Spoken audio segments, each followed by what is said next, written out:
Donc j'ai fait ma licence à Moscou à l'Université des Relations internationales. Je viens donc de la Russie. Après, pour le master, je suis venue en France pour faire mon master en communication à Paris 3, où j'ai fait le master 1 en Infocom et master 2 en journalisme bilingue anglais-français. Après, j'ai un peu travaillé en journalisme, en communication en Russie et en France, et j'ai décidé de me réorienter vers la recherche. Et j'ai fait un master recherche au CELSA pour intégrer un doctorat à Paris 2, où je suis depuis 2 ans maintenant en thèse au Charisme, qui est un labo de l'Infocom à Paris 2. Alors, mon sujet de recherche, c'est donc RT France, identifier ces publics et comprendre leur motivation. C'est un sujet que j'ai choisi il y a 2 ans, quand il y avait déjà des polémiques autour de ce sujet, mais c'était pas du tout comparable avec ce qui se passe aujourd'hui. Pour moi, c'était vraiment un intérêt international, surtout parce que j'ai un parcours international et je voulais le mettre en valeur.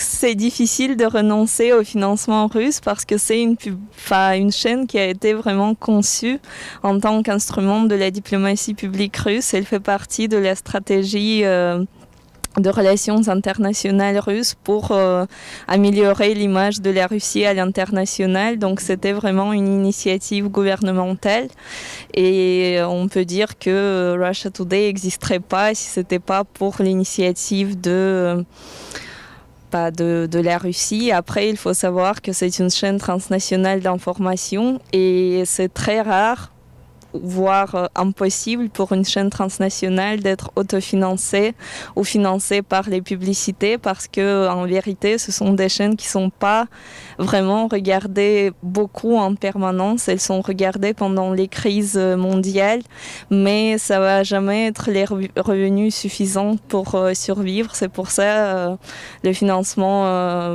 du pays est indispensable, comme c'est le cas pour BBC, France 24, même si on ne peut pas vraiment comparer ces chaînes-là à RT France.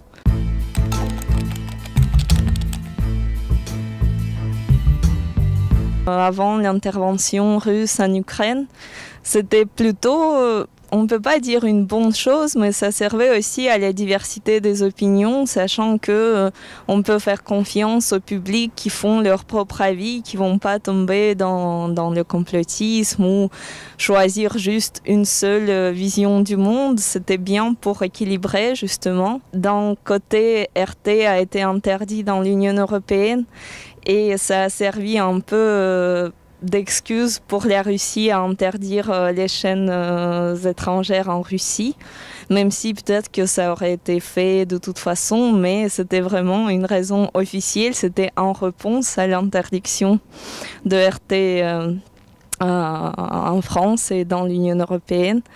Donc c'est vraiment, l'information deviennent un aspect très important dans les relations internationales.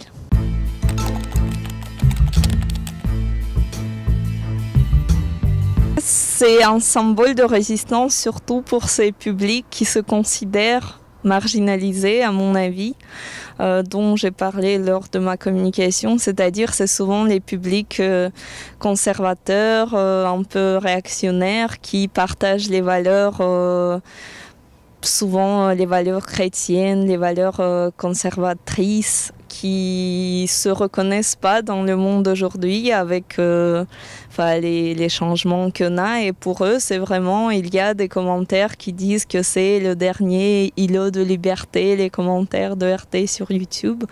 Et c'est assez inquiétant, mais en même temps, c'est passionnant à étudier parce que pour ces gens-là, c'est vraiment un moyen de résistance. Après, on ne sait pas vraiment si c'est bien ou c'est mal. Il y a aussi des personnes qui sont parties des publics de RT après l'interdiction et c'est intéressant de voir où. Peut-être que c'est des sites qui sont encore moins fiables, moins institutionnalisés. Mais en tout cas, pour eux, c'était pas un symbole de résistance, mais c'était comme une plateforme où ils pouvaient trouver les gens qui pensent comme eux. Et c'était important pour eux dans cette mesure-là.